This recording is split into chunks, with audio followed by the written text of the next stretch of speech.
Here's an idea. Of course, Overwatch has inspired loads of sexy fan art.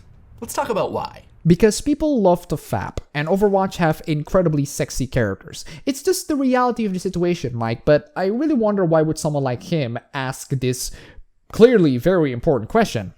Anyway, initially I don't want to make this video because the reception is positive, and I was like, if everybody likes it, it's not really a problem for me. However, then I watched Louis Levi's video for a brief moment, and I decided, you know what? I'm gonna make my own response to this. As someone who has experience on being inside the magical world of fandom in either DeviantArt or Tumblr or fanfiction.net, I think I am more qualified on talking about this issue rather than, say, a normie degenerate like Louis Levi. I'm gonna scratch that in one of my goals. Wait for a moment. This May, Blizzard released Overwatch. I'm gonna skip that part because that's all you really need to know. I'm sure you all know about Overwatch. You can just Google it yourself. Lacking a single-player story mode, it instead pits heroes, and thus players, against one another on objective-based games. It provides very little insight into the heroes' recent escapades, the details of their past or partnerships, and even breaks its own fiction, facing former allies against one another and against themselves for narratively unclear reasons. The thing about Overwatch is that since there's lacking single player or any forms of narrative, and Blizzard decided to keep it ambiguous, there's an insane amount of storyline potential that can grow in there, and it can grow in forms of either fan arts or fan fictions or any other forms of fan works, and it can grow to either characters loving each other or characters hating each other. It's the potential that people just loves to dive into, the exploit the living hell out of, and that's a good move that Blizzard makes, to be honest, especially with the amount of characters in the game, and the woman in there really helps in. Overwatch has inspired a deluge of fan works, fan fiction, comics, gifs, cosplay, and of course, fan art. Lots and lots of fan art, which is unremarkable for its audience, 20 million players as of shooting. What is remarkable is how sexy that fan art is, and how large the community of people making and sharing and viewing it is.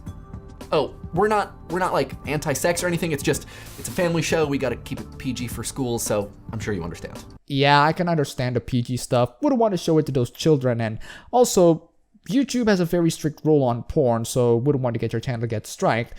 Whatever, YouTube, your company, you're right. Oh, and did you know that you can find porn on Twitter? Anyway, let's get into the original question. Why are the drawings of these fictional characters so sexy? Rule 34, my friend. If it exists, there is porn of it. And considering how incredibly sexy the women in Overwatch are, it is pretty much expected. The real question that should be asked here is, why are you asking the question just now? I mean, it's a decades-old question that has been answered for, like, if you're just gonna browse in randomly to the internet. But I'm just gonna try to find an answer to that question. The answer to that is probably because you're just a normie who just jumped into the weird magical world of fandom and be astonished and, oh my god, what is this? To that I say, welcome, Mike.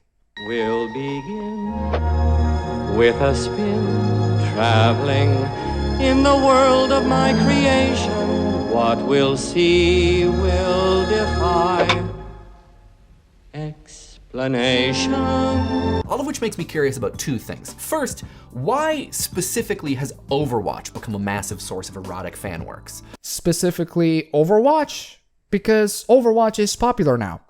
There's a massive source of sexy erotic fan arts of, say, Korra at the time where Korra is popular.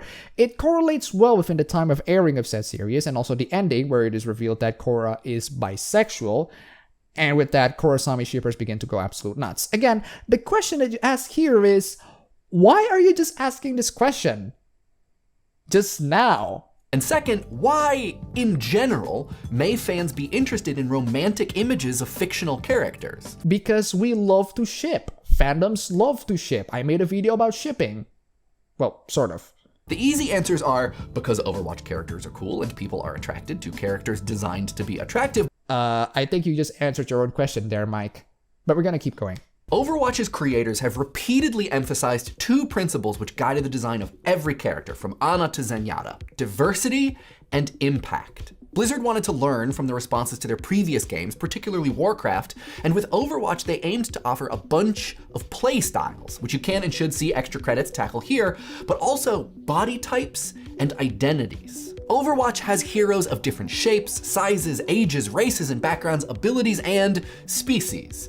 They've even hinted at LGBTQ characters, but haven't confirmed, avoiding, in director Jeff Kaplan's words, pandering to the topic. This rightfully upsets some. Unequivocal representation is ideal, but others think, for at least one character, confirmation is unnecessary. True, Zarya is indeed designed to fit into the diversity line, but thankfully she is not turned into a token and has formed well to her own character, which I'm glad that Blizzard did. But what I'm surprised at is that you directed all of the answers on why fandom loves to ship, draw, make fanfictions, and make smuts of these characters on diversity. Mike, go back to your first answer. Because Overwatch characters are cool and people are attracted to characters designed to be attractive. And stop right there. There you go. Your question is answered. This video is done. I'm not gonna walk out. My legs are tired. I'm getting a little sick today. In fact, let's continue watching. Before the game's full release, Blizzard even put out hero style guides, providing official visual references for fan works. They've also remained largely non-authoritarian copyright-wise. I mean, when enterprising modders extracted character models for use in Source Filmmaker and Gary's mod to make explicit content, Blizzard wasn't psyched, but for the most part, they've tolerated, if not implicitly encouraged, heroic romance, which Kaplan describes as an inevitable reality of the internet in 2016. Oh, and speaking of that, a while ago I made a video on Blizzard censoring Overwatch porn in Pornhub. It's still one of the most hilarious news that I've ever talked about in this year, but what I didn't add on that video is that Blizzard censors Overwatch porn because apparently they use copyright game assets in their Source Filmmaker footages. Kind of contradicts what you're saying there, does it? We can challenge Kaplan on that inevitability, I think. Or at least on the idea that Overwatch's romantic attention is mundane. The fact of it, sure, but its scope, not so much. There are properties with a bigger fan base, which are more widely known, with likable characters without nearly as much fusion-powered pining. Does Overwatch's diversity and mostly benevolent powers that be account for all of its horniness? Not entirely, I don't think. Oh, glad that you find that answer. Maybe I was a little too late to respond to that. I'm doing this on the fly, guys. This video is going to be more than 10 minutes long. Writing for Kotaku, Nathan Grayson writes, that midpoint between developed character and blank slate makes Overwatch characters perfect for porn. It's from Nathan Grayson from Kotaku, so I don't expect much. Again, Mike, you're trying to answer a very simple question with an unnecessarily convoluted answer.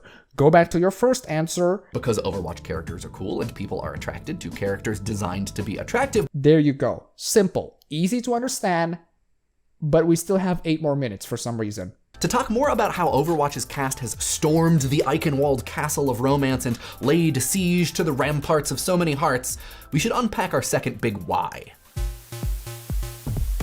Oh look, a normie tries to understand fandom. Cue the Shimoneta clip.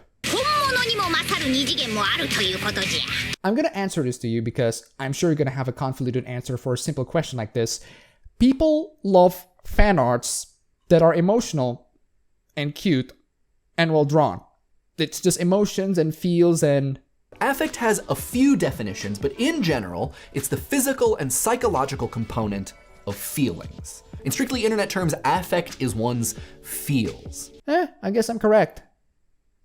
Why do you have to make it so complicating? In her paper, The Role of Affect in Fanfiction, Anna Wilson writes about how fanfiction can act as what she calls affective hermeneutics, a set of ways of gaining knowledge through feeling. That's one convoluted way to put it. We make fan works because we have strong emotional attachment to the characters. We want to portray them in a way that we want. There's a reason why some fanfictions depict one character horribly and one character like a saint, because fanfiction writers tend to have a rather unhealthy bias towards certain characters, to the point where their favorite character becomes a Mary Sue on their own story and other characters just get freaking destroyed on.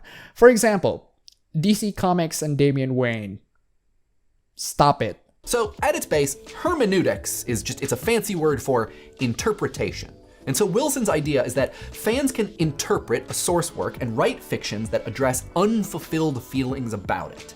Effective hermeneutics, she writes, seek to fill in the gaps in canon through attention to the emotional lives of texts themselves. But, I mean, Is reading fan fiction really knowing more about, let's say, McCree?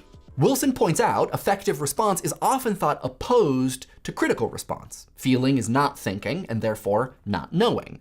But this attitude rejects affect as a form of knowledge, a division which isn't so tidy. Your feelings about something may not always align with what is the case, but in matters of fiction especially, where varying degrees of it is conjured in the minds of an audience, it's hard to argue how people feel is entirely distinct from what they know.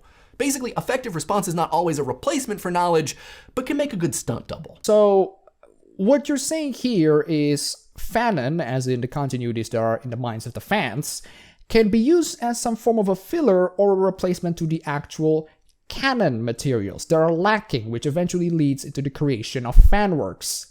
Again, canon is just one man's interpretation. You can go absolutely freaking nuts with fanon materials, but just so you know that fanon only exists in your imagination and it will never ever be canon unless you throw temper tantrums to demand it.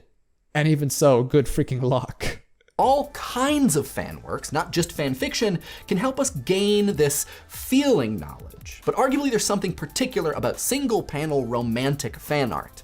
Text and video, for that matter, are formally narrative-like, even if their content isn't. Even if their focus is a single moment, extended indefinitely, our experience of them must unfold in time. They can't be appropriately appraised entirely at once. For pleasure's sake, a sequence of words over time satiate that bizarre, aggressive desire to literally consume one's crush, but to achieve a satisfaction that is nearly sublime in its resulting loss of coherence and awareness of the self as self. Enough, you idiot! Shorten this stupid story to 20 words or less! The single-panel romantic comic, being in effect limitless, provides a unique opportunity to lose yourself. Glad that you summed it up in the end.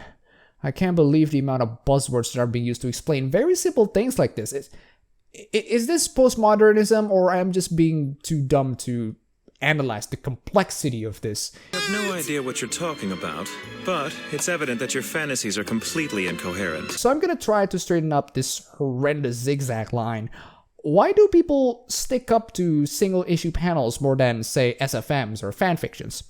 Let's, for example, take this picture. Do I have to tell you the story of this picture? It kind of shows itself. A picture speaks 1,000 words, and you're gonna interpret a single picture in multiple different interpretations in your head. That's the fun bit. If you have only, say, a fan fiction or a fan comic, like, say, this wonderful new potential OTP, you're only gonna have one storyline. This can have many different interpretations, and that's the fun part. See how I can explain this better in a few careful common words than just throwing in buzzwords that make you sound smarter? I could have done this in a video, explaining the things better and more precisely. The buzzwords are a little unnecessary. It's not just that Overwatch characters are diverse and well-designed with nice butts and good jawlines. Yes, it's just that. Why do you have to make simple things so complicated? But that from the game itself, fans can know just enough about them to want to know more. Be it for the sake of emotional investment, representation, or simply attraction, this yearning is teased by the game's transmedia complex, but is ultimately, and maybe appropriately, only fulfillable by the works of other fans. That's the point of fanworks and expanded universes, man. Why are you saying this as if this is like, oh my god, this is such a new thing? It's been there since Fujoshi's want to make Kirk and Spock fanfics in the freaking 50s. You just notice it more thanks to the internet. What do y'all think? I have 3 questions. Oh, please, Mike. Throw it. Is there something particular about Overwatch that has inspired this amount of romantic fan art? Yes, these characters look cool, sexy, and they look sexier when they got paired together. What's so special about Overwatch? The canon is almost empty, which leads to people desperately trying to uncover more and more in their own fanworks and their own fanons. Second, is there something particular about the single frame romantic image as an expression of that desire? Yes, it is a still frame image with wild interpretations. Giving less actually causes people to want more, and that desire of wanting more causes these frame images to actually make it even more special. When we get more, like in fan fictions or fan comics, we just go, because the storyline is just only one. There's only one storyline, there's only one narrative. But when we get this image, We get excited. We want to know more. Same goes with Overwatch's almost non-existent canon, which makes fanon 1,000 times stronger and interpretations 1,000,000 times wilder. And third, is there something culturally forward-looking about this kind of fandom libido? Not really. It has been there for like decades, and this whole fandom thing is just a hobby that was like decades old. We just dive into the characters and talk more and make fan arts of them and make fan comics of them because we're just naturally expressive creatures who have the desire to make more and more creative art. And if Overwatch can be that platform, we're gonna use it as that platform. Is it culturally significant into the whole fandom culture? Well, as someone who has been through the fandom culture, Overwatch has not brought any significant change on this fandom culture. It's always been the same. Fan arts, check. Cosplays, check. Fan fictions, check. It's been happening with pretty much every fandom imaginable. It's just that Mike from PBS just jumped into this entire thing, thinking as if this is a new revolutionary thing. Well, Mike, it's not. It's been in here for decades, and from what I've seen and how fans approach Overwatch, it still follows on the same basic pattern I've seen fandoms do with other creative works. So, there you go. Does it deserve the positive reception? I would say yes, but not for a reason that you might think. I would say that it's a well-made video with great effects being put into it, and the ethos and pathos side of the presentation and the buzzwords definitely help on creating this illusion and forming the credibility of the speaker, but the problem is on the logos. The problem is on the content. Mike here asked decades-old question that could have been better answered if you just asked it to a nearby DeviantArt forum, but he instead asked it on a video, and in an attempt to formulate an answer to it, he has formed the most complex of answers with very confusing buzzwords to a very simple question that would have been better answered with just simple common words. It's unnecessarily complex, that's all I'm saying. I think this video got well received thanks to how flashy it looked, but diving deep into the arguments, Pyrocynical makes more riveting content. That's all for the video today. If you like this, you can go ahead and click the like button and subscribe for more if you wish. You can support me on Patreon. And thanks for watching.